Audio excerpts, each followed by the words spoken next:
Hello everyone, and it's I, Croc199, and today is all about the highly venomous eastern brown snake. Welcome you back to our top planet.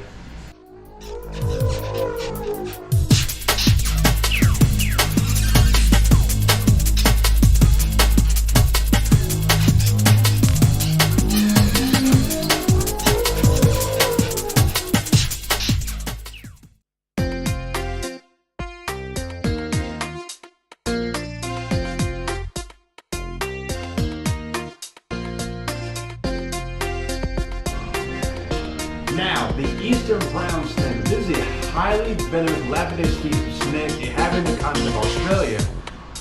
These are one of the most deadliest snakes in the world, and also they can be very territorial and very defensive snakes when threatened. So basically the eastern brown snake can be found in many different places around Australia, mainly the central and eastern parts of the country. But when you see these snakes, you definitely need to make sure that you do not try to catch them in the wild, because they are neurotoxic venom that can definitely take down a human in roughly 15 to nearly half an hour. Now these snakes are to be avoided, and if you find one on your property, do contact your local wildlife agency to have them removed. Now these snakes do have a very wide range, especially in Australia. They can be found in Queensland, New South Wales, Southern Australia, and even parts of New Guinea as well. Now they are very adaptable snakes. They can be basically found in any environment: woodlands, forests, agricultural areas, even suburban areas, making them come in close contact with people.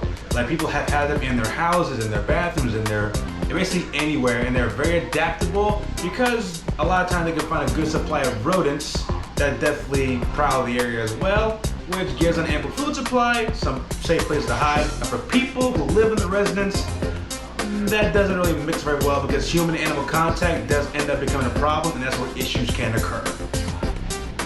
Now, eastern brown snakes are very slender and fast-moving snakes. They can grow to around 6.5 feet long.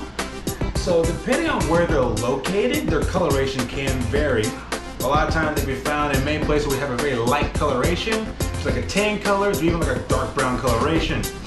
That brown coloration not only gives them their name, but also it helps them camouflage themselves to hide from potential threats. When you stare too close to them, they'll try to run away. The first option they get, but if they feel cornered, they'll rear up in S-like position and basically try to defend themselves from potential threats. So that coloration helps them hide, basically disappear in the underbrush, allowing them to be undetectable with either predators or their prey. Now the eastern brown snake, even though they have a misunderstood temperament, could be one of the most aggressive snakes, but they, just like any animal, they rather avoid confrontation rather than sit around and fight. So their main instinct is to basically run away and find somewhere to hide to basically keep them out of reach of predators. That's when the camouflage comes in to help them hide. But if that doesn't work, they try to run away and try to find a seat in a burrow, or basically try to climb up a tree, or try to find somewhere where they can be unreachable. But that camouflage does help them when hunting for their prey. Because it's so adaptable in many suburban areas where they can be found, their main prey source is mainly rats and mice. So basically they'll ambush their prey using that camouflage and use their venom to incapacitate them, making them a lot more easier to catch rather than chasing them down. Now when it comes to the activity, the eastern brown snake, they are diurnal, meaning they are active during the daytime. Now during this point, when they are on the prowl for food, like I said beforehand, their primary food is rats and mice, but they also have another varied diet consisting of birds, amphibians, even smaller reptiles every now and again, lizards, other snakes. So it definitely gives them a varied diet in the area that they are basically native to, and basically it gives them a varied diet because they rely on camouflage to ambush their prey much rather than chase it down. They just take one bite and basically the prey escapes, they let the venom take place, and they use that forked tongue to basically track down the prey that they have selected to eat. They'll track it down and basically have an easy meal rather than be able to find it, since the venom did the work while the snake is exerting energy to chase down the prey in order to catch it. Now, during the breeding season, the eastern brown snake breeding season will mainly take place during the spring, which is around between September to November in Australia. So basically, what happens is when the female's gonna ready to mate, two males will basically compete with one another, trying to see if they can. Basically, the winner will have the right to mate with the female. So just like many snakes, they will basically like curl up to one another and try to pin the other to the ground. Whereas the victorious one will mate with the female, whereas the loser will try his luck elsewhere. Now when it comes to depositing the eggs, the females try to find a very humid area with a lot of leafage in order to deposit their eggs, which is nice and safe, and temperature gradient to determine the sex of the offspring. Now eastern browns can have up to, in total, of 35 eggs, but it can range between 10 to 35. And once the babies are hatched, they are armed with venom to defend themselves, and they are ready to go the minute they are hatched, and they are independent without their parents' care. Now, despite that this snake is definitely a wonderful species that many people like to get up close to, but I have to kind of reiterate that it is a very highly venomous elapid. Now, these snakes do have a combination in their venom of neurotoxins and cardiotoxins. Now, the neurotoxins affect the nervous system, whereas the cardiotoxins can have an effect on blood clotting.